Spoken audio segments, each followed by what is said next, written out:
اهلا بسيادة الرائد. عاملة ايه؟ لا انا مش بحب الرسميات برا الشغل، معلش. طب تمام. اتفضلي حضرتك استريحي، قولي تشربي ايه واقدر اخدمك بايه. لا ما هو برضو ما فيش وقت للشرب، ركز معايا كده.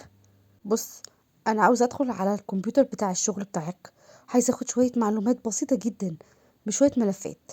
ايوه بس انا كده ممكن اتضر في شغلي يا فندم. يا استاذ يوسف، الظاهر حضرتك نسيت انا بشتغل ايه. ما انت لسه قايل يا سيادة الرائد. طب تمام، اتفضلي حضرتك الكمبيوتر جاهز. ايوه كده تمام. انا كده خلصت شغلي يا استاذ يوسف، فاضل بقى ان اسالك شويه اسئله. انا لاحظت في الملفات ان في حالات كتير وفاه، ايه الغريب في كده؟ بصي يا فندم، هو من الطبيعي ان كل المستشفيات فيها حالات، يعني ما فيش حد بيتشفي، بس المستشفى بتاعتنا كانت مشهوره بحالتها كويسه. بس بقالنا اسبوع مفيش اي حاله شفاء، والنهارده حصل حاجه غريبه جدا فعلا. ايه حصل ايه؟ لا احكي لي كل حاجه بالتفصيل. في النهارده حاله فجأة توفت ومحدش عارف السبب، حتى صاحب الحاله مش عارف. طب ازاي طيب؟ ومين هو صاحب الحاله دي؟ اديني معلومات. بصي يا فندم، انا هجيب لحضرتك الملف كله وحضرتك تعرفي بقى كل المعلومات منه. وكان في كذا حاله تاني. بصي يا فندم، انا هجيب لحضرتك كذا ملف، واحاول افتكر اي حاجه تيجي في دماغي هجيبها لحضرتك على طول. ايه ده؟ ايه ده؟ لا مش معقول. ايه ده؟ خلاص خلاص. هو الحالة اللي ماتت الصبح محدش كاتب عنها حاجة ليه؟ عشان المسؤول عن الحاجة دي صاحب الحالة، مش الأرشيف. طب تمام تمام.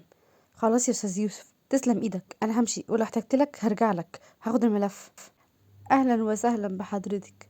مين حضرتك؟ فين ماما يا شاطرة؟ ممكن تندهالي؟ مين حضرتك يا فندم؟ اتفضلي حضرتك.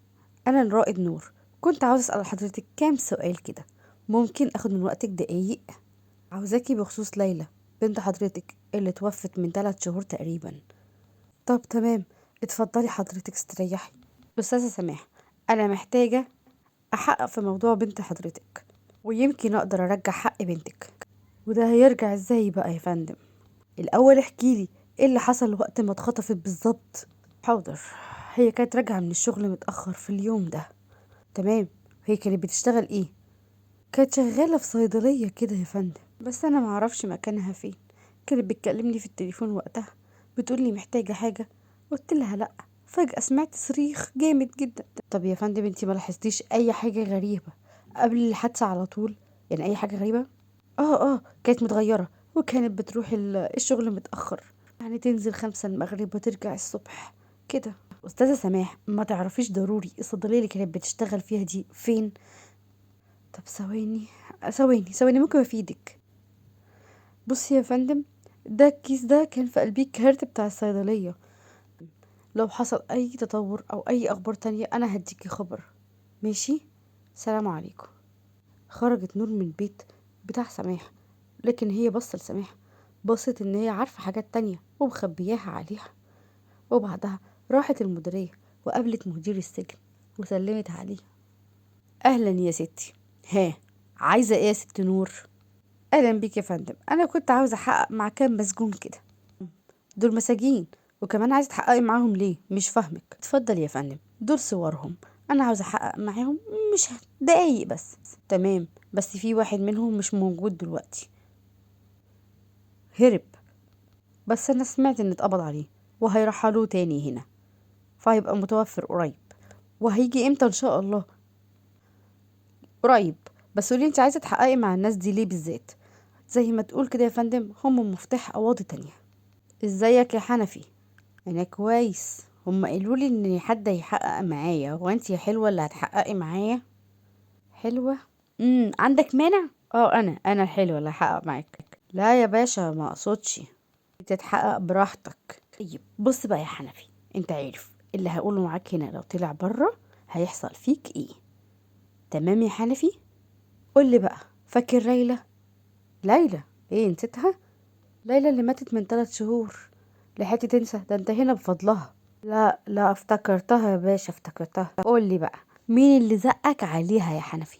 مفيش، انا لقيتها ماشية لوحدها كده قمت خطفتها، لكن مفيش حد زقني عليها ولا اي حاجة. بس القضية لو اتفتحت تاني يا حنفي ممكن الله اعلم تطلع انت اللي خطفتها واللي قتلتها واغتصبتها. ايه ده، هي ممكن القضية تتفتح تاني؟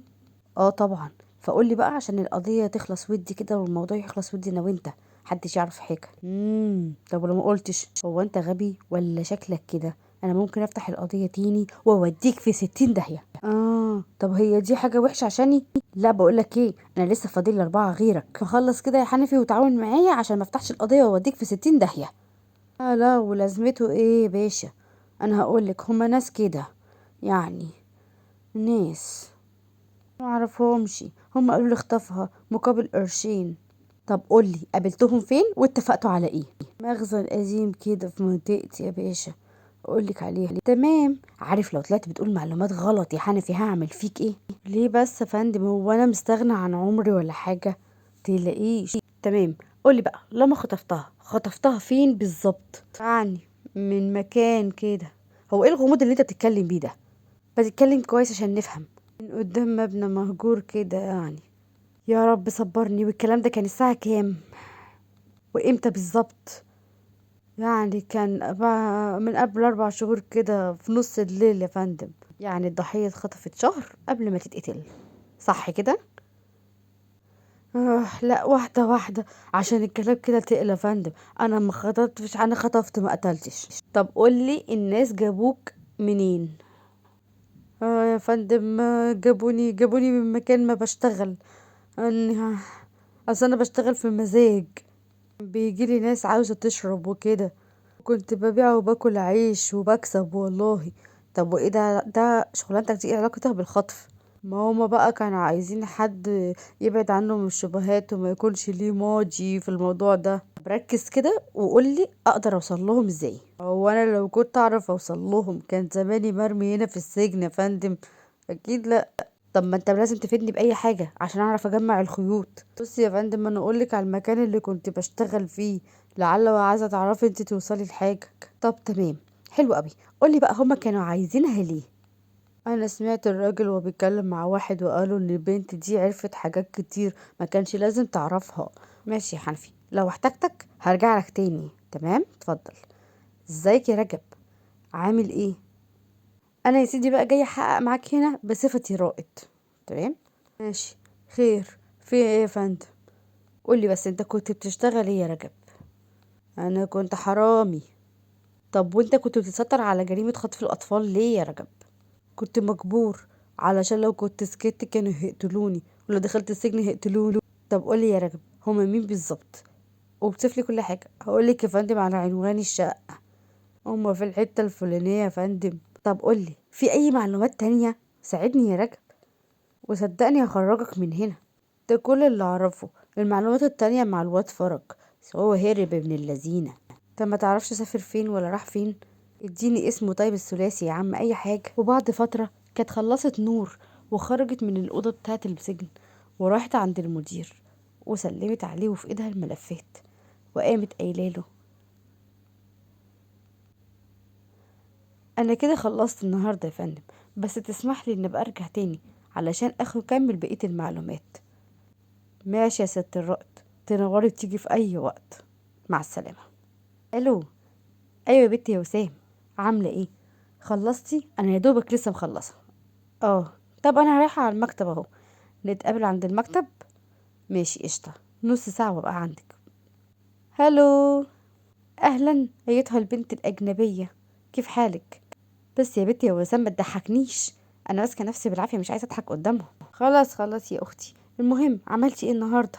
مش شايفاني تعبانة تعبانة يا وسام، بجد هلكت من الصبح، اموت وانام مش قادرة. لقيت شوية حاجات لما نروح بقى نقعد على اللاب كده هبقى ارتبهم لك واوريهم لك. اه ما تفكرنيش، ده انا لقيت بلاوي لما مخي بجد انا مش مستوعب اي حاجة. مين سمعك يا اختي؟ هو احنا هنشتغل جوه قدامهم كده عادي ولا احنا هنعمل ايه بالظبط؟ لا طبعا، خشي بصي في اي ملفات قديمة او اعملي اي حاجة. طب تمام، كويس انك قلتيلي، انا كمان هخش ادور على اي ملفات قديمة. تعالي يلا عشان ما نتاخرش عليهم.